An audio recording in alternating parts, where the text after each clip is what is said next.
And he was like, dang, bro. He's like, you said it. I'm like, bro, I'm like, 6 ain't enough against Duke. Now with a minute left, it might be enough, but not 2 minutes.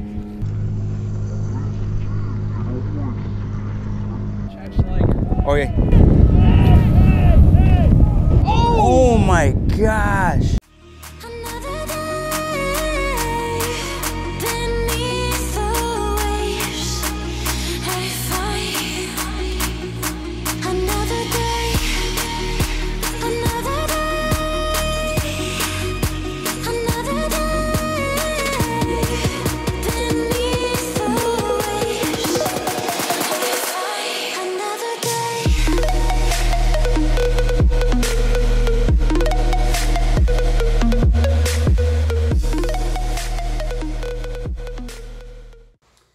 Hey, what's up, you guys? Just wanted to talk to you about two things before we get into the actual episode today. The first of which obviously has to do with the title. As you can see, there was a boat collision, a boating accident when we were fishing the Fox River on this day. Pretty crazy, pretty scary. Could have been a lot worse. But real quick, I just want to talk to you about boater safety. I don't want to go into all the details. There's so many things you could talk about in regards to boater safety. The one specific thing I wanted to address is just awareness, being aware. Always make sure when you're on the water, whether you're cruising and driving and moving somewhere, or if you're sitting still casting, if you're anchored up, or if you're using the trolling motor or what have you. But regardless of what you're doing in your boat, everyone needs to be aware. Just pay attention to your surroundings. Always have your head on the swivel. Like I said, even if you're sitting still, but especially when you're moving, if you're cruising on the river or on a lake, if you're moving to a new spot, or if you're just heading out for the day or heading out for the night, if you can't see as the driver of the boat, you need to make sure you have somebody in your boat that has a good angle, that has a good view, that can see ahead, that can see what's in front of you guys. This situation on the Fox River is a perfect example of what can happen when you're not paying attention, especially when you have a lot of boats. Keep in mind, on this particular day on the Fox River, there was easily over 100 boats. But really, it doesn't matter. Boating accidents happen when there's a lot of boat traffic, when there's not. It really comes down to paying attention and having awareness at all times. So in this situation, fortunately, things could have been a lot worse. I mean, we saw the entire accident happen, and it was literally less than a second away from being devastating. Right before the collision, there was one boat that was anchored up in the main channel that was just fishing, and there was a second boat that was moving, which you saw in the first clip. That was, I don't know if they were leaving for the day, if they were just moving to a new spot, but the one boat was anchored up. This boat was coming at them from behind, and the boat that was anchored and fishing, they saw them coming, and you can hear in the video, they started shouting, hey, hey, hey. They said it multiple times. The boat that was moving just couldn't hear them and was obviously not paying attention. They weren't looking ahead. It was a smaller boat that caused the accident. It was one of those boats where all of the seating, there was 3 seats right in the middle. And so obviously the person in the back using the motor, it was a tiller motor. What they had in front of them, and obviously when you're driving a boat, it kind of goes at an angle. It goes upward. The motor in the back and the front of the boat kind of pitches up. And so the guy in the back driving, clearly all he saw was a person in front of him and then another person behind them. The person in the very front should have been paying attention. They should have been looking ahead, making sure there was nothing in front of them. Fortunately, right at the very last possible second, they heard them right before they hit them. And we saw it, and they kind of looked, and at the last second, the guy turned and he swerved. Now, he still hit him pretty hard right in the back corner of the boat, and he kind of scraped the side of the boat. But if he hadn't turned at all, he would have been in that boat. And I think there was 3 or 4 people in the boat that was parked fishing the boat that got hit. I'm pretty sure there was like at least 3 people in it. But they would have been in and on top of those people, and they were moving pretty good. So it could have been not only dangerous for everybody involved, both boats, people would have been in the water for sure, and the water was freezing. It was like 37 degrees, but it could have been fatal. And I'm not just saying that. It very easily could have been a fatal boating accident. When the water's that cold, when you're dealing with dirty water, when you're dealing with current, I mean, yeah, there was a lot of us around them, but depending on how many people would have been in the water, and depending on how many people had life jackets on or not, which they probably didn't actually physically have them on, also depending on who would have been conscious versus who was not. I mean, it really could have been very scary, and I'm just thankful, and everyone else there obviously was extremely thankful that it didn't go that route and that everyone was okay, and we just have a boat that's beat up. It sucks. It ruined their day, and they have to get it fixed, obviously. And it was embarrassing for the other boat that caused the accident, but everyone was okay. They met at the launch and took care of it. I kind of spoke. I think his name was Josh in the boat that got hit. What's up, Josh? But I also spoke with the guys who caused the accident. And, you know, the bottom line is, you guys, it's a learning experience. Thank God everyone's okay. Nobody's hurt. But I wanted to take time to talk about this for you watching so that you can learn from it as well. Okay, nobody's perfect. Nobody's exempt. You know, people make mistakes, but this is something that is preventable. It is 100% preventable.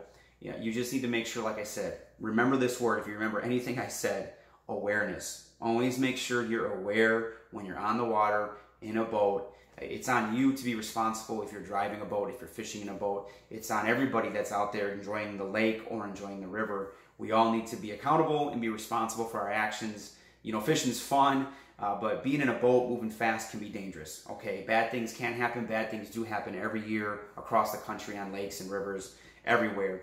So we need to take it upon ourselves as anglers to respect the water, to know what we're doing when we're on the water, but more importantly, to be courteous and considerate of everyone else that's using the water. You know, we don't want to hurt ourselves, obviously, but we definitely don't want to hurt somebody else in the process.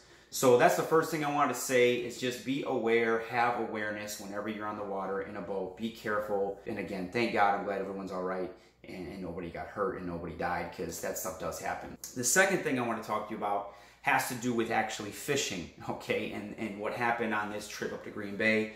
As I say in the video, you'll see I'm kind of bummed out in the intro. The bay itself is still frozen. It's early. We cannot fish the bay at all. The Fox River was our only choice.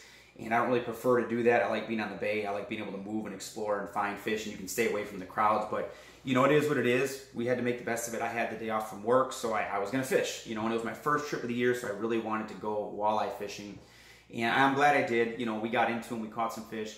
But you guys, I cannot emphasize enough how tough the bite was. There was easily 100, 150 boats, probably more. The first day we got there, I think there was over 150. But we saw very few boats put their net in the water at all and catch any fish. I mean, they're just, I would say 90% of the boats we saw out there didn't catch a single fish.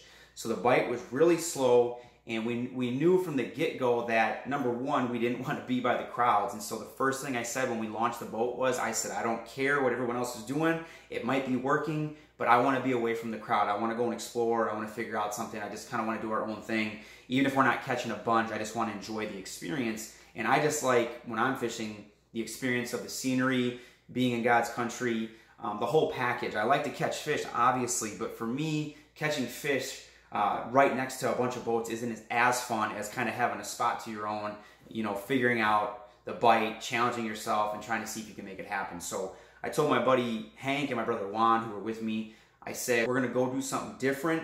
We're going to do our own thing. It might be tough, but we'll find fish and we'll figure out the bite. We'll get a pattern going, and we're just going to stick to it. And so what I noticed right away when we got there was 95% of the boats, if not more, were in the main channel, and they were fishing a little bit deeper water, 12 feet of water or deeper. Some of them were in 20 plus feet of water. But everyone was parked, everyone was jigging. I noticed a lot of minnows on jigs, and I also saw a lot of like soft plastics like twister tails. But I just said, we're not doing that, let's figure out something else. So we immediately went away from the majority of the boats. We went into a shallow flat, and I just told them, I said, I'm gonna zigzag with the trolling motor in and out of really shallow water to semi-deeper water, but I wasn't going to go all the way to the main channel. I was going to go just to the edge of the channel where the water starts to dip down and get deeper. There's like a ledge, there's like a shelf. So I was going to go just to the edge of that, but then I was just going to zigzag in and out with the trolling motor all the way up until about 4 feet of water and as deep as about 11 feet of water. And so I just told the guys, I said, we're going to do this until we get a couple bites, and then we're going to pattern the bites and figure out where the depth is that most of these fish are hanging. And sure enough, it didn't take long at all. My brother Juan hooked 2 or 3 fish almost right away, and surprise, surprise, every single bite was in the exact same depth range. I'm talking like exactly.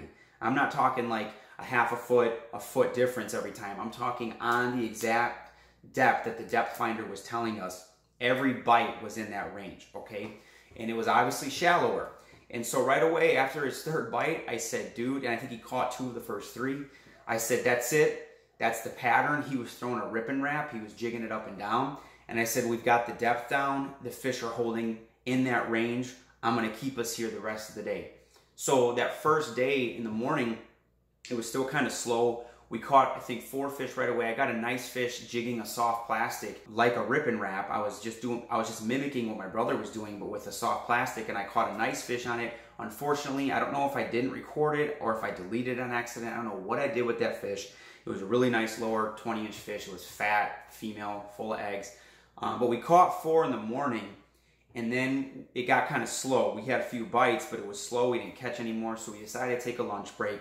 After our lunch break, I said, let's go to a different area and try somewhere new, but we're going to stay in the same depth range.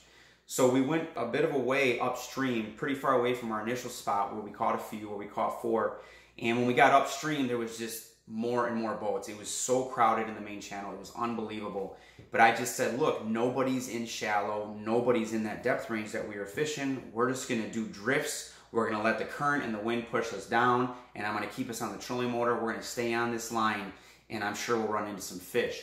And it was kind of funny because right before we got into some fish, it didn't take long, but I said to my brother and to Hank, I said, you know, I said, when I shore fish on the rivers, when I'm wading, a lot of the time I can physically see the fish in the spring when they're coming up to spawn. And I'm talking all species, the muskies, the pike, the walleye, the bass, the carp, the panfish, you name it. And I said, it's weird, I said, because when I'm wading in rivers in the spring and it's super shallow and the water's ultra clear, you would think that you just see fish scattered everywhere across the entire river, in the middle, on each shoreline. You'd think they'd just be everywhere, just kind of coming up as a wall of fish swimming upstream. But usually what I see when I'm shore fishing on the rivers is it's almost like the fish get in a lane. It's like a highway. It's like they all pick this one path and they're just all kind of coming up behind each other. I mean, sometimes you'll see 20, 30, 40 fish in a row in different species. You'll have a couple muskies and then a couple walleye and then a pike and then a bunch of carp. But it all seems like they're in this one seam, this one lane, this one path. And I started calling it like a highway. It seems like they take this highway to get to a dam or structure or to get to their spawning grounds. And so I told them, I said, you know, it just may be that right now these fish are just coming in because, like I said, it was early, the water was cold, we didn't see a whole lot of really big fish, just a lot of fish in the lower to mid-20s. But I said, I wonder if this depth in this seam, in this path, is what they're all taking, or the majority of them are. So I said, we'll see if this proves true, but I got a feeling, I got a hunch that they're in this depth range. And sure enough, first drift at this new spot, we hooked a bunch of fish. We lost some of them, but bam, bam, bam, we got a bunch of bites. We ended the day, the afternoon strong, and we caught 9 more fish that afternoon, but we lost like 15 or 16 plus. I mean, it was frustrating, but at the end of day 1, we realized we caught double-digit fish, and barely anybody on the river at all was catching anything. I mean, seriously, it was bad. I mean, I saw a few guides that were getting a few here and there, guys that obviously know what the heck they're doing, and I talked to a few guides after that first day, and most of the guides I talked to said they weren't even really fishing it till night, till dark. They were going out when it got dark, and they were doing okay. They were doing better at night, which is why they weren't fishing during the day. But I didn't want to fish at night. I was tired. I was sick, which I'm still getting over a really nasty cold. But I just didn't have the energy or the health to go and fish and pull an all-nighter. So we did pretty good day 1. Day 2, we had the pattern figured out. We were using rip and wraps. We were at this certain depth. We were doing a much slower cadence than usual. And day 2, by that time, because we had it dialed in, was much better. And we caught over 20 fish on day 2. We still lost about 20, but obviously we caught a lot more fish, and we got some pretty good ones. Again, nothing over 24 inches, but a lot of nice, really solid, healthy fish in the 20 to 24 inch range. What's funny is I just saw a video, I'll try to put the link in the description, of another YouTuber who I saw him when we were fishing. Him and his buddy were shore fishing. And we did our best to stay back off so you guys could get your casts in. We tried to go around you guys. We didn't want to hug the shore, which I know what that's like because I'm a shore fisherman. But we saw these guys shore fishing, and ironically enough, this dude is a YouTuber, and he put up a video, and he said, yeah, these guys were there on, it was a Wednesday, and it was really windy, and they said these guys were in a boat in front of us, and they were catching fish in front of us, and they were using rip and wraps, and so we switched and started doing what they're doing, and this guy in his video is him seeing us on that Wednesday. It was our boat catching all them fish, and he even said nobody else was catching nothing, but they switched, they tried to mimic what we did, and they started catching walleye, and they had a good day. So pretty cool story how that worked out. The main reason why I wanted to really tell you guys this, that other YouTuber is just one example, but the bottom line is, you guys, you need to be willing and confident enough to do something different, okay? I'm telling you right now, 95% of the boats we saw there were in the main channel, anchored, jigging, either minnows or soft plastics. And most of them were really, really struggling, okay? You have to be willing to be versatile, okay? To try different things, to think outside the box. If it's working, do what everyone else is doing. If it's working and they're catching big fish, don't be stupid. You know, if it ain't broke, don't fix it. But especially when it's not working, don't be afraid to say, forget it. We're doing something different. We're gonna go shallower. We're gonna go even deeper. We're gonna try bigger baits. We're gonna try smaller baits. We're gonna try different colors. We're gonna try different speeds. The bottom line is, if you're willing to experiment, if you can learn to become versatile, eventually you will figure out the bite, you will pattern the fish, and even on really tough days, this is when it is most beneficial. On really tough days, when it's early or it's a super cold weather, a cold front, when the weather's not cooperating, when the fish just aren't showing up and they're not biting, if you learn to do this, if you're able to become versatile, even on quote-unquote bad days when the fish aren't biting, you can still figure something out. Now, we were just as frustrated as everyone else. The bite wasn't aggressive. We weren't landing all of them. They were really picky and finicky. It was painful. It was frustrating. We were annoyed. But at the end of the second day, when we finally went home, we realized we basically caught about almost 40 fish, and we lost more than that. Yes? A dole is a kind of like wild dog, and they actually are a small dog that they live in a pack, and they actually can chase away tigers. This is important information. Sorry for this update, you guys, but this is a breaking story. Awesome. Bye. Bye. Shut my door. Thanks, guys. Love you. Anyways, as I was saying before my kids came in, sorry about that. But we were frustrated. We were really frustrated. But when it was all said and done, when we went home, we were kind of laughing, and we're like, you know, everybody we talked to was struggling. Almost everybody we talked to didn't catch fish. And the few people that did only caught single digits. And so both days to have double digits and the second day to catch over 20 fish, yeah, it's disappointing to lose 40 to 50 fish. That sucks. I'm still kind of like, gosh, we stink. Why couldn't we land them? But the bottom line is, it was a tough bite.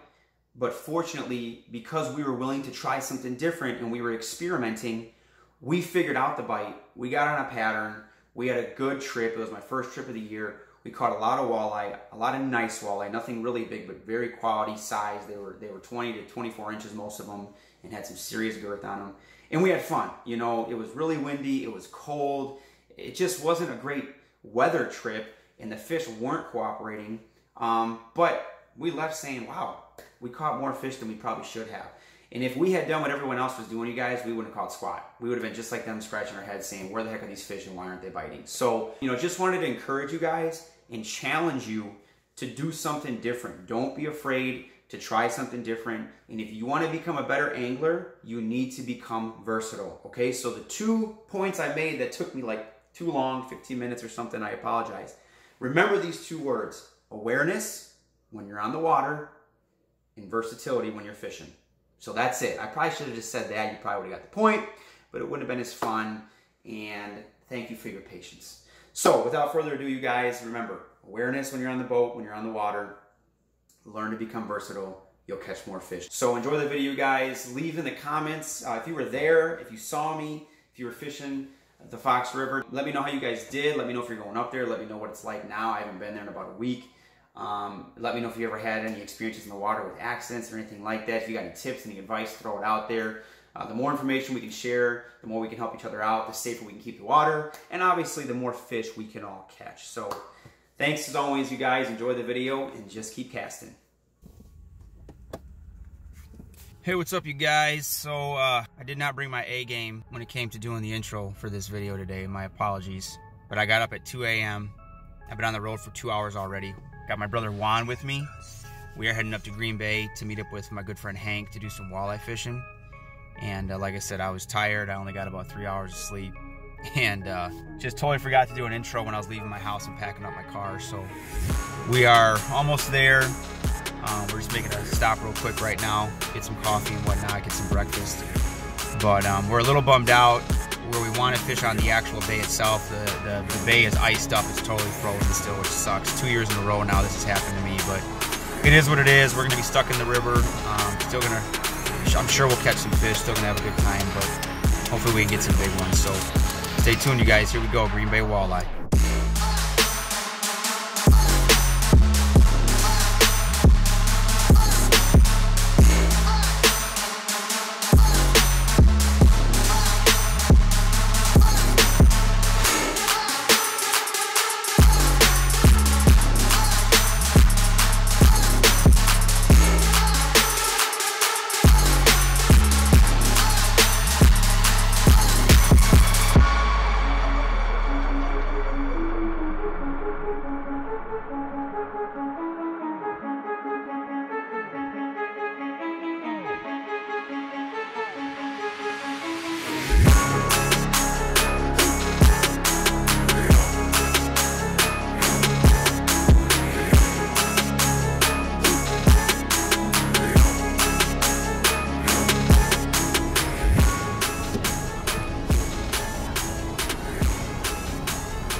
Yeah, buddy. First one.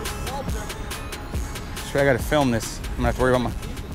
I told you I just got a bite. I think he's 18, 19, 20. Oh, yeah. No, he's nice one. Rip and wrap? Nice, dude. Good job, Juan. He's at least 20, I'd say. Look how fat that thing is, dude. Let's get a picture. Let's go, dude. How deep are we? Ready? Yeah, baby. Good job, bro. Yeah. I'm gonna say 19 and a half. Calling it. Oh, look at that. 20. 21 almost.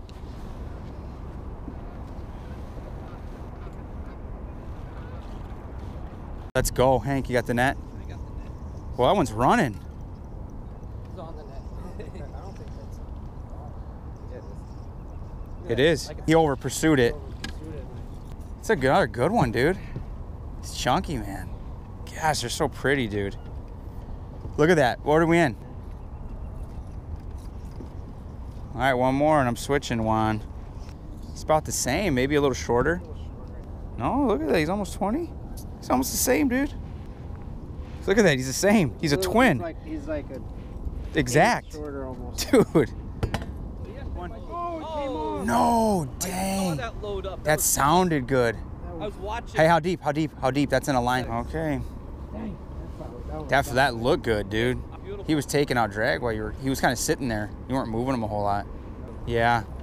No, it looked like a good fish the way your rod was loaded up. It's all right, dude. You're onto something, man. All right, guys. The fish are not biting, but I am. We have caught, it's lunch right now. We've caught 4. We've lost about 5 or 6. My brother caught 3, I caught 1, and I didn't get it on film. Or I deleted it on accident, I don't know what I did, which sucks. First fish of the year for me, and it was a nice one. I got a picture, but I don't know what the heck I did. But the fish are not cooperating, they're kicking our butts, so we need a little motivation, comfort food. We'll be back at it, so stay tuned, y'all. That's a nice one. That's a nice one, dude. Yeah, Hank. Dude, he ate it, bro. Hey, how shallow? How shallow? Hank's first fish of the day, you guys, is a good one. I'd say, yeah, I'd say 23, maybe 24. Move it. Oh, you got him too? Yeah, I got him. Look at that belly, dude. That's full of eggs. All right, let her go. Good job, Hank. Juan's got one. Oh, it looks good. It looks good. Looks good. Oh, yeah, it's nice.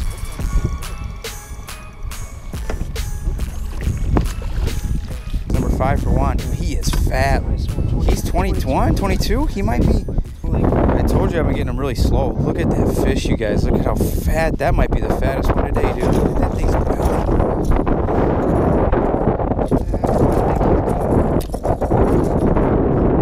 That thing's a toad, dude. Hank's got one, doubled up. Give me the net, give me the net. How's it feel, Hank? I can't. This thing's hooked in here. Get him off. I got a sister.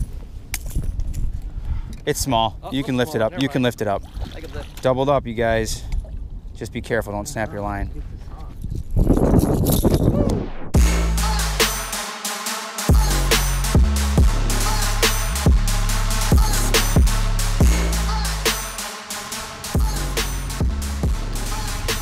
There's one.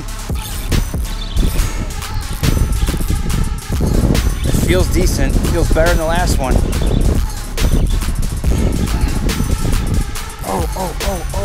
Oh. Dang. He is fighting, dude. Looks like it, doesn't it? Looks like A good one. good one. Well, look at him. Oh my God, he's shaking his head. Yeah, he is. Oh gosh. Oh gosh. Oh gosh. Get ready, dude. Get ready. He's ready.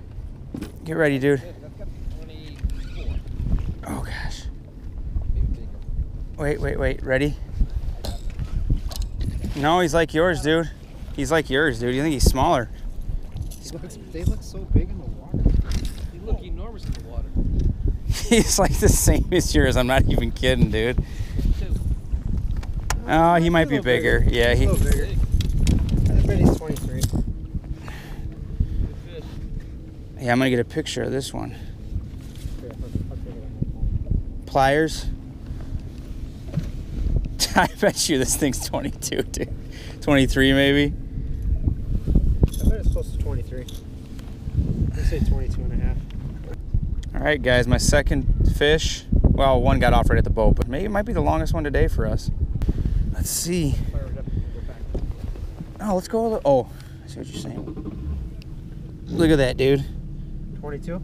22, a little more than 22 and a half, almost 23. That's what I said, 22 and a half. Yep, he's like 22 and 3/4 right there. Look, just under 23. Well, almost 23 inch, you guys. Nice fish. Really pretty fish. Man, we need bigger, but we're getting there. We're getting there.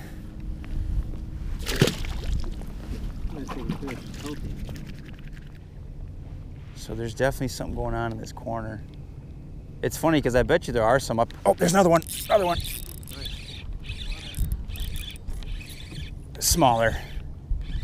Smaller. Right on this corner, dude. It's right in the sink, dude. They're like in a hole, man.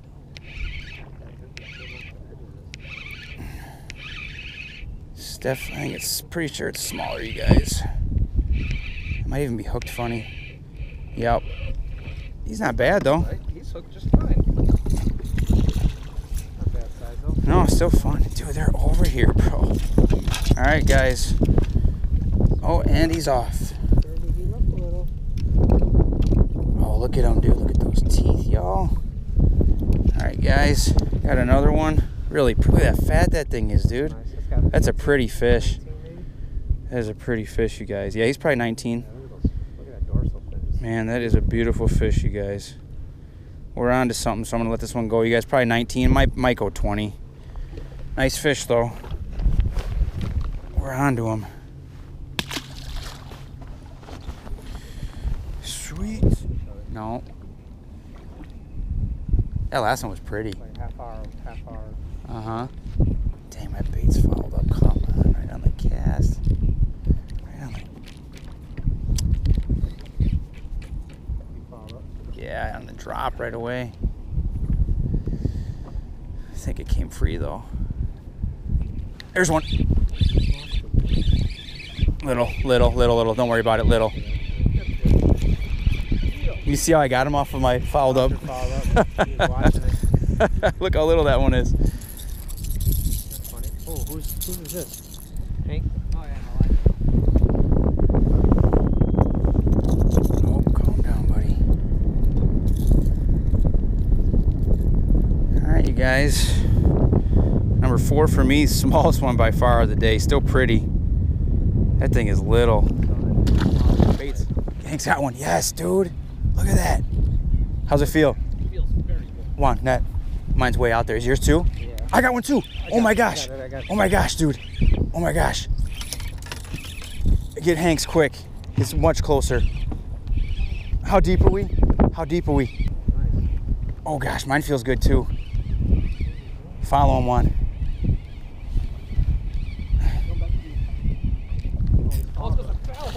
Oh gosh. Get ready to get mine.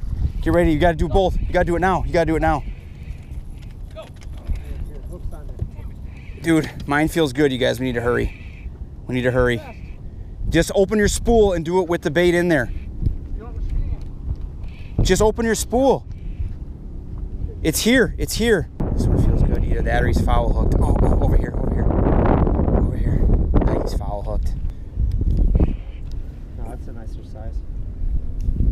No, he's hooked funny. See? Yep. Jeez. Hank, same thing. Really? Yep, same thing. Top of the head? Swing and a miss. Nope, right under his chin. It's still double. 12 and 13. Okay. Sorry, again, Dude, look how fat this one is, dude. Boy, he's milking all over. Dude, this one's fat. Ready, dude? Are you serious right now, you guys?